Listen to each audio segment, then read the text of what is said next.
தனிநபர் சுதந்திரத்தை ரொம்ப பறிக்கிறீங்க.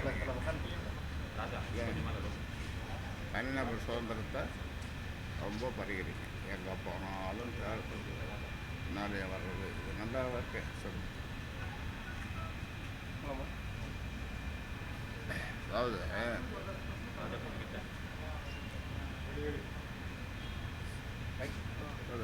சார், இப்போ நீங்கள் பொதுக்குழு நேற்று அறிவிச்சிருக்கீங்க. அதே வேளையில் திரு அன்புமணி ராமதாஸும் வர 9ஆம் தேதி பொதுக்குழு மாமலாவடி மக்கள் கட்சின்றது நான் உருவாக்கிய கட்சி. வியர்வை சிந்தி 96,000 கிராமங்களுக்கு சென்று வியர்வை சிந்தி வளர்த்த கட்சி. வேறு எவரும் அதற்கு உரிமை கொண்டாட முடியாது. இன்னொன்று, நான் 17ஆம் தேதி பொதுக்குழு அறிவிச்சிருக்கிறேன்.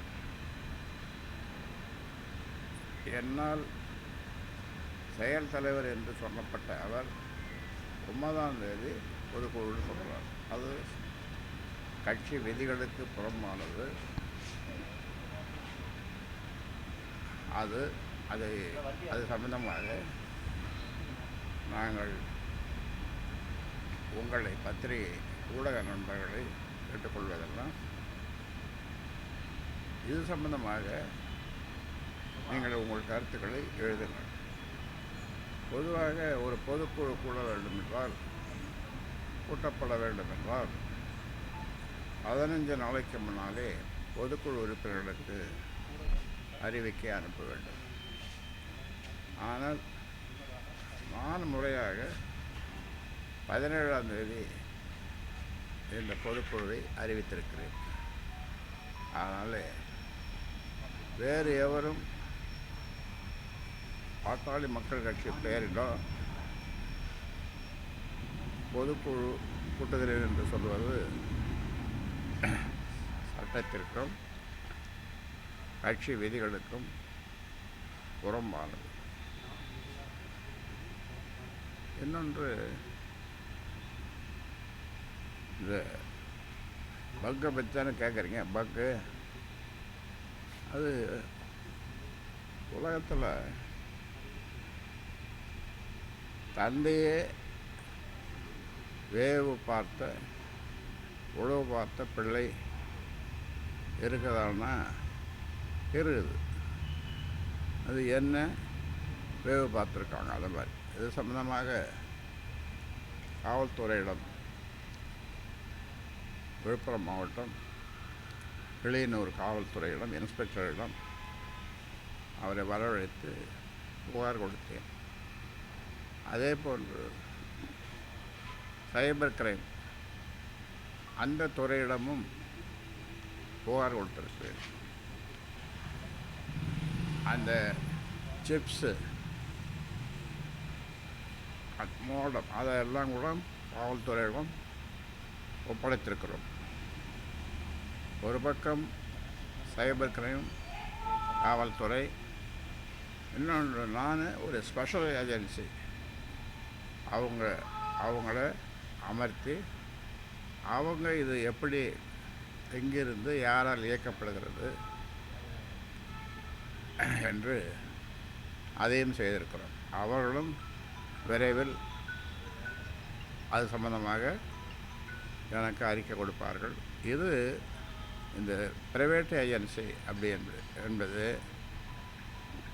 காவல்துறைக்கும் சைபர் கிரைமுக்கும் உதவுவதற்காகத்தான். அது உதவியாக இருக்குமே தவிர வேறு ஒன்றும் இருக்காது.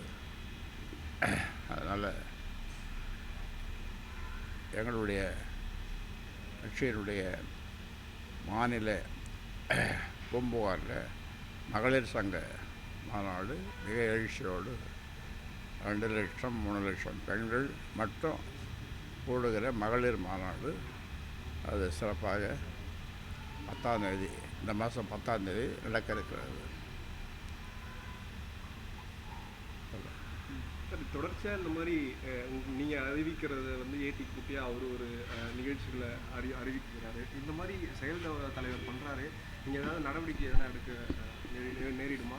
நடவடிக்கை அதாவது ஒவ்வொரு தரமும் ஒரு பொய்யை சொல்கிறாப்புல. என்னென்னா, என்னை அடிப்படை உறுப்பினர்களிருந்து நிற்கப் போகிறார்கள் மாவட்ட செயலாளர்களே. நான் மாவட்ட செயலாளர்கள் 108 பேரை என்னுடைய வீட்டுக்கு கூப்பிட்டு கட்சி பலப்படுத்தணும், தேர்தல் வந்துடுது, கட்சியை பலப்படுத்தணும் அப்படின்னு சொல்லுவதற்காக கூட்டினேன், வர சொன்னேன். கூட்டினேன்னா வர சொன்னேன்.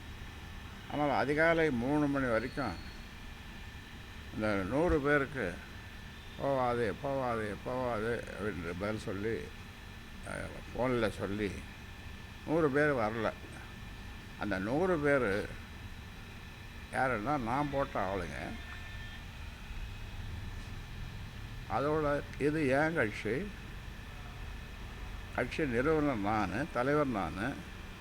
என்னை பார்க்கக்கூடாதுன்னு சொல்கிறதுக்கு யாருக்கும் எந்த அதிகாரமும் கிடையாது. ஆனால் 100 பேர் வரவே இல்லை, 8 பேர் தான் வந்தாங்க. அதனால் நான் என்ன பண்ணேன், முறைப்படி 100 பேர் வராதனால அந்த 100 பேரையும் வேறு 100 பேரை நல்லா செயல்படக்கூடிய அந்த கட்சியினுடைய பழைய முன்னோடிகள் மூத்தவர்களை எல்லாம் நியமிச்சிட்டோம். நாம் நியமிச்சிட்டோம். அதான் ஆக 100 பேர் வராதவர்களுக்கு தண்டனையாக இதை செய்தோம். 8 பேர் வந்துட்டாங்க. போதுமா? சார், இப்போ பீகாரில் இப்போ வாக்காளர் பட்டியலில் 36 லட்சம் பேர் வந்து விடுபட்டிருக்காங்க, நீக்கப்பட்டிருக்காங்க. அதில் 6.5 லட்சம் பேர் தமிழ்நாட்டு வாக்காளர் பட்டியலில் இணைய உள்ளதாக ஒரு தகவல் வந்திருக்கு நேற்று. இது அங்கே இருந்தா அந்த பீகார்லேருந்து 6.5 லட்சம் பேர் இங்கே வேலைக்கு வேலை செஞ்சிட்ருக்காங்க, செய்திருக்காங்க. அவங்களுக்கு வாக்காளர் உரிமை கேட்டுருக்காங்க. இங்கே வெயில் இப்படி வா, குழந்தை இப்படி வா, இங்கே வழங்க உள்ளதா ஒரு தகவல் வருது. அந்த மக்கள் பீகாரில் இருக்கக்கூடிய அது காவல்துறை பார்த்துக்கணும், எலெக்ஷன் கமிஷன் பார்த்துக்கும், அரசு பார்த்துக்கும், அவங்க பார்த்துக்குவாங்க. அதுக்கு வேண்டிய பயந்த நடவடிக்கை எடுப்பாங்க. தமிழ்நாடு சட்டமன்ற உறுப்பினர் தேர்ந்தெடுக்கிறதுக்கு இவங்க வாக்களிக்கலாம் அப்படின்றாங்க. பீகார் மக்கள் வந்து நம்ம தமிழ்நாட்டு எலெக்ஷனில் வாக்களிக்கலான்ற ஒரு தகவல் நேற்றுலேருந்து சொல்லிட்டு இருக்காங்க. எலெக்ஷன் கமிஷனும் அது அவங்க வாக்காளர் பட்டியலிருந்து நீக்கப்பட்டிருக்காங்க. அதனால் அவங்க இங்கே வேலை செய்கிறாங்க. அப்படின்னும் போது அவங்கள வந்து இங்கே வாக்களிக்கலான்ற மாதிரி ஒரு தகவல் அவங்க சேர்றதா எனக்கு உள்ள தெரியல. ஆனால் பீகார் மக்கள் இங்கே வந்து வாக்களிக்கிறது சரியாக இருக்காது. அவங்க வேலை செய்வாங்க, செய்துட்டு அவங்க போயிடுவாங்க. அதனால் அவங்களால வெளிமாநில சொல்கிறேன், அவர்களால் அவர்கள் சட்டமன்ற உறுப்பினர்களாக இங்கே அந்த சட்டமன்றத்துக்கு மக்களுக்கு இங்கே பணியாற்ற முடியாது, சேவை செய்ய முடியாது. தவறு போதும். இந்த ஒற்றுக்கேற்பு கருவி விவகாரத்தில் இன்னும் முடிவுக்கு வராத சமயத்தில் செயல் தலைவர் மீது நம்ம குற்றச்சாட்டு தெரிவிக்கிறது எந்த அடிப்படை சார் இருக்கு? விசாரணை நடந்துக்கிட்டு வேறு யாரும் நீ ஏதாவது வச்சுருப்பியா? நீயும் வைக்கல, நீ யாருமே வைக்கல. நீங்கள் அவர் தான் வச்சாருன்ற ஒரு இது சொல்கிறீங்களா, கருத்தை சொல்கிறீங்களா? இன்னும் வேறு யாரும் வச்சுருப்பாங்க, இல்லை வேறு யாரும் வச்சுருப்பாங்க.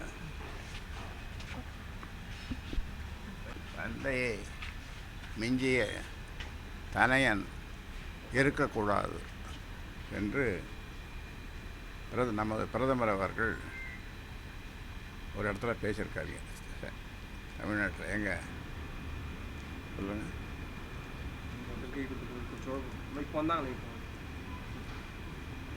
எங்கே சொல்லுங்கள்? ராஜேந்திர சோழன் அங்கை கொண்ட சோழபுரத்தில் என்ன சொல்லியிருக்காரு? தந்தையை மிஞ்சிய தனையன் இருக்கக்கூடாது சொன்னது நம்முடைய பிரதமர். போதும்.